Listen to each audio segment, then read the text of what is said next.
My yoke is easy and my burden is light. The yoke to which Jesus refers was a common metaphor used by ancient Jewish rabbis when accepting new pupils. Rabbis, of course, were different in the way they interpreted Scripture and Torah.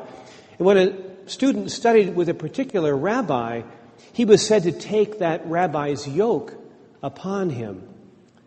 The metaphor, of course, is one of training an ox to plow by yoking him to another experienced ox.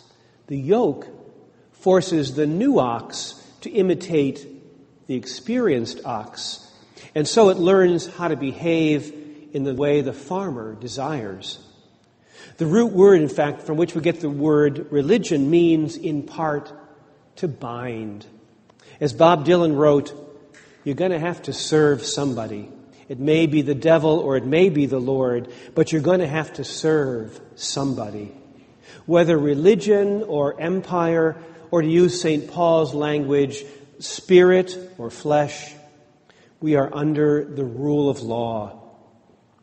Notice, Jesus doesn't offer to take away all burdens. He offers to replace the heavy burden of this world with the lighter burden of his life of loving service.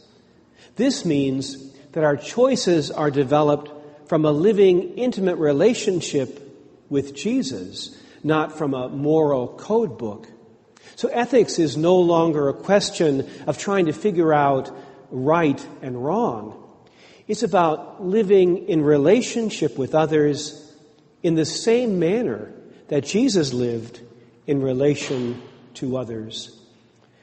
We are yoked with Jesus, who knows the Father's will. And when the Father moves the reins in a certain direction, Jesus responds. And we respond, not by choosing, nor by our own initiative, but simply by submitting to his yoke. The only choice we make is to be yoked with Jesus. Faith is a commitment to a way of living. Beyond good and secure feelings, faith is fidelity, nothing more, but nothing less. The greatest gift we can give to those around us is the promise of fidelity. The simple promise to stay around, to not leave when things get difficult, to not walk away because we feel disappointed or hurt, to stay even when we don't feel wanted or valued, to stay even when our personalities and visions clash, to stay through thick and thin. Inside of any relationship, marriage, family, friendship, church community, we can never promise that we won't disappoint others, that we won't ever mess up, that our personalities won't clash, or that we won't sometimes hurt others through insensitivity, selfishness, and weakness. We can't promise that we will always be good. We can only promise that we will always be there.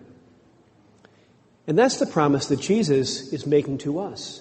If we take Jesus' yoke upon us, literally, if we bind ourselves to him, then Jesus promises that he will bind himself to us. I've got the other side. I'll help you carry your burden. I'll help you keep faith inside of your commitments. A Scotsman was carrying his younger brother, and a man said to him, "That's quite a burden you're bearing." To which he replied, "That's not a burden. That's my wee brother." The Little Prince reminds us, it's only with the heart that one can see rightly. What is essential is invisible to the eye. With the eyes of Jesus, we see our lives in a new way. There are two things in life which go hand in hand: love and suffering. We cannot love without experiencing some pain. We might think that suffering means misery, the bearing down upon us of pain, the crushing weight of tragedy. But suffering, if you look closely at the word itself, means to bear up under. To bear up under. Suffering is not what happens to us, but how we react to what happens to us. There's an aspect of ascension to suffering. It means not to be crushed. There's an aspect of resurrection to suffering. It means not to be defeated. There's an aspect of eternity to suffering. It means not to be destroyed, but to bear up under. To bear up under. It is, as St. Paul said so mysteriously, when I am weak, then I am strong. In this way, you will find rest for your souls.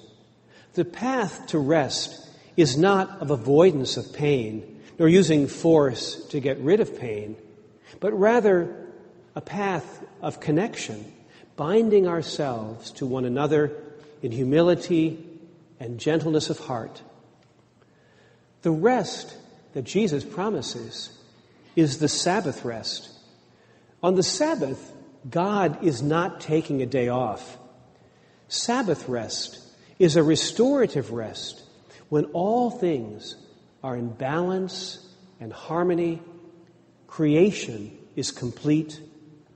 God rests. Jesus is one with the Father, and he invites us to yoke ourselves to him so that we too will be in communion with God and enter into the Father's rest.